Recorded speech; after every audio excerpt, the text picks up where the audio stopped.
Hi, I'm Dr. Brian Babcock, and welcome to our mini lecture on how to create a theological position statement. Once we have reviewed a series of passages and completed our exegetical review, the next step is to ask what theological principles are uncovered. Essentially, what does this text teach us about an important topic?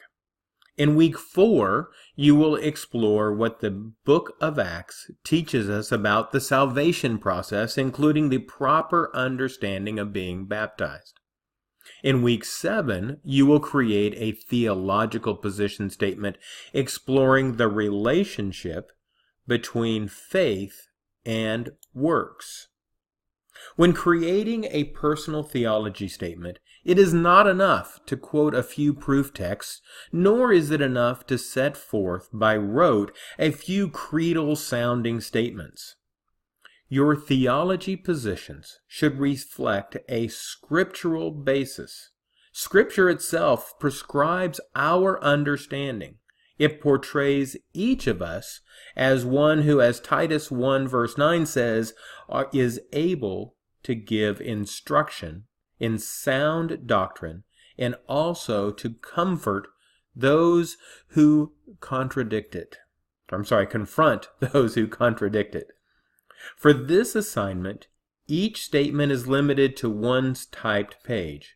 Please footnote your scripture references. Remember that personal experience of your theological belief system is a meaningful part of the statement you write. Here are some helpful questions to ask yourself before writing a theology statement. Number 1, what do you believe regarding the topic of your paper?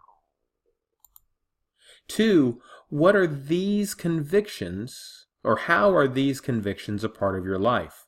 Number 3, how does your life experience and study confirm or conflict with those interpretations? Number 4, do your life experiences confirm what you are saying the Bible means?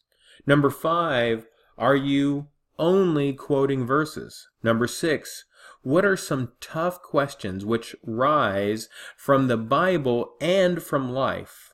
Number 7, are you prepared to discuss your beliefs and your questions? And number 8, can you look at the task as a process, a learning process, and not a test?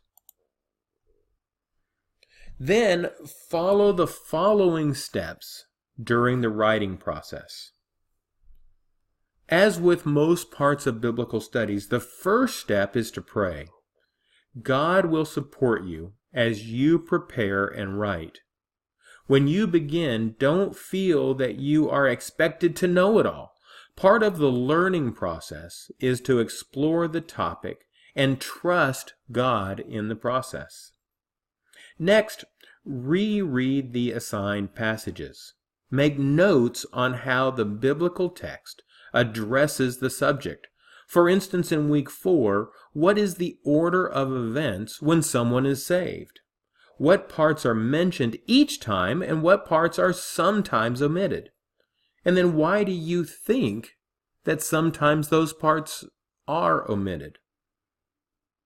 Then use a concordance or theological dictionary to find other passages addressing the topic.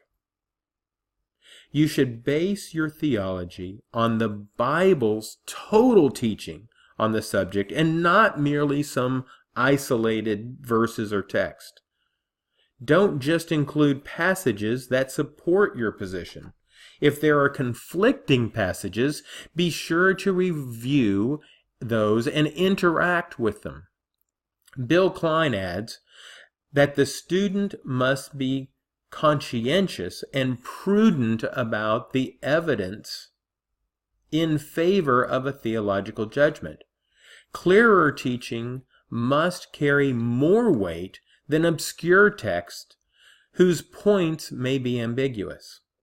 An interpreter may have more conviction about a point often repeated than about one made only once, though this does not allow the interpreter to discard any clear point in Scripture, even if only made once. Where metaphors or narrative leave conclusions more ambiguous, we dare not force them to overrule texts that speak more clearly or didactically. Likewise, where earlier revelation is progressively prepared the way for later formulations of God's trust, we must give priority to the later.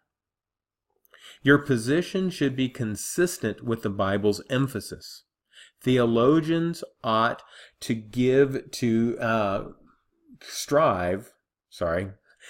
your position should be consistent within the Bible's emphasis.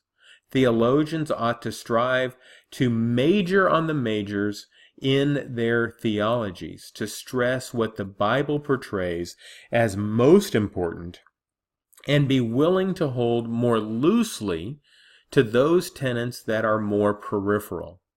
As well, a theology statement should promote God's principal concerns in the Scripture, rather than merely mirror contemporary agendas or priorities. Next, consult commentaries, online sources, and articles on the subject. Despite this review, remember that the Bible is your primary source.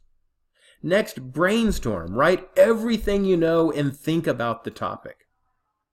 Number 7, gather your ideas in a logical way. Group them either in a chronological list by subject or sequence. What information is absolutely essential or foundational? Next, state your theological conclusions in a way that explains and illustrates their significance for the life and ministry of the church. Theology must show how the Bible's meaning broadens to new situations, edifies believers, stimulates righteousness, and secures God's will on earth as it is in heaven. Next, organize your notes and write your draft in your own words. Add or delete to strengthen the statement. Keep your statement to one page, single-spaced. Rewrite the statements as needed. Did you say what you wanted to say? And then finally, recheck your outside resources to confirm that you have covered all the important points. As you start your research, here are a few do's and don'ts to keep in mind. Essentially, here I've only written the do's.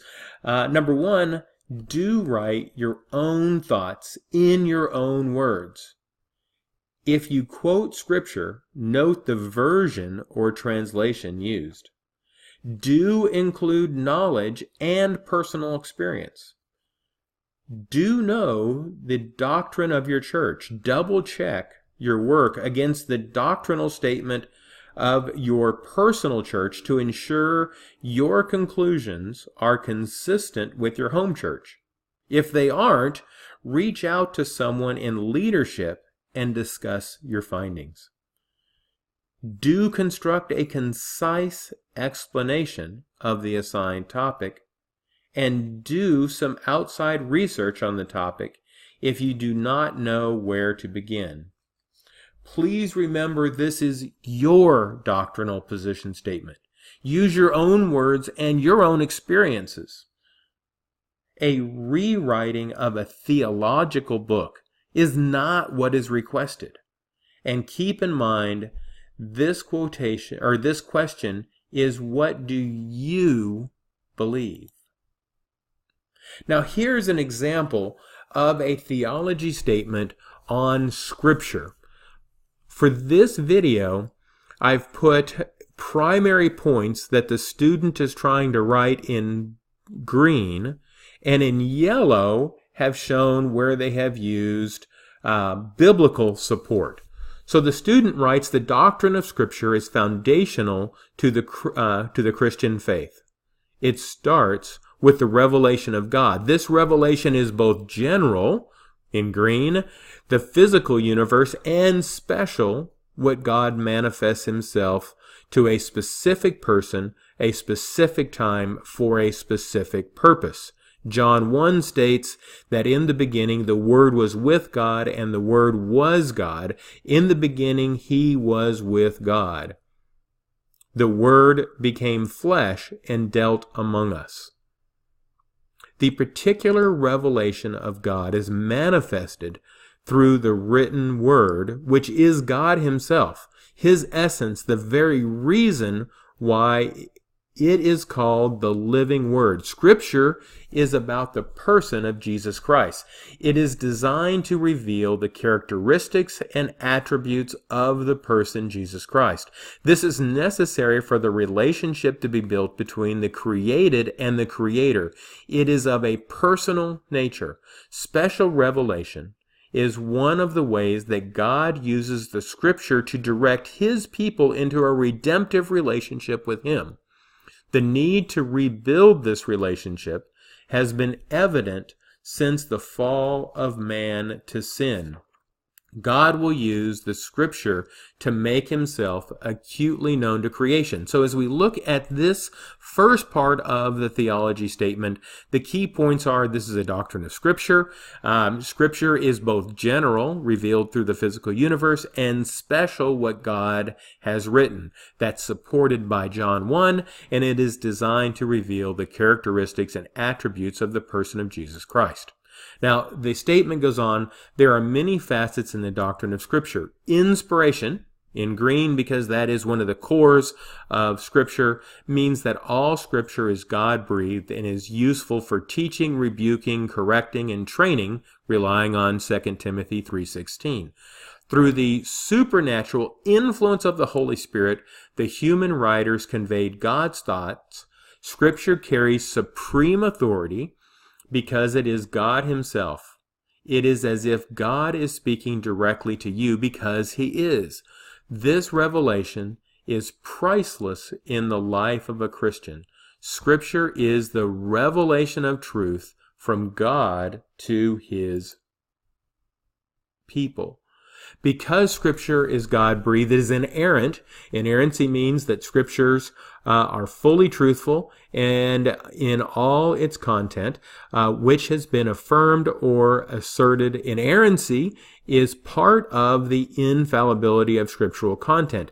This is most important to salvation and faith in Jesus Christ the author. Within this topic is the sufficiency of the Scripture, meaning that all the directions and explanations are within Scripture to instill faith and belief in Jesus Christ and his work on the cross for the salvation of humanity. It is important to note that Scripture is complete. Nothing can be added or taken away without experiencing dire consequence, and that's Revelation 22:18 and 19.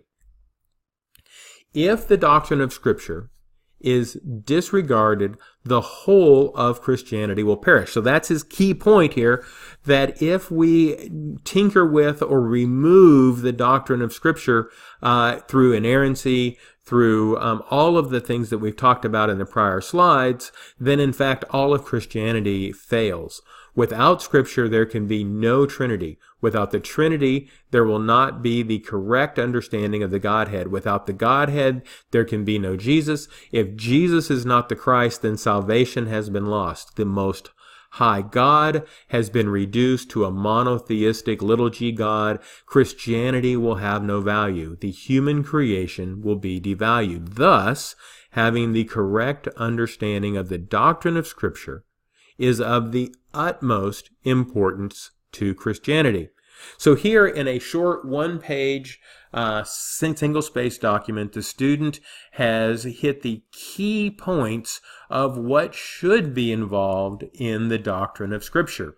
And for us, that really is the goal, is I want you to be able to take a topic, exegetically and historically look through the context of the Bible, coming to what are the core values that God has revealed to us about that topic, and then apply that to your own life and say, where do I stand on this particular topic?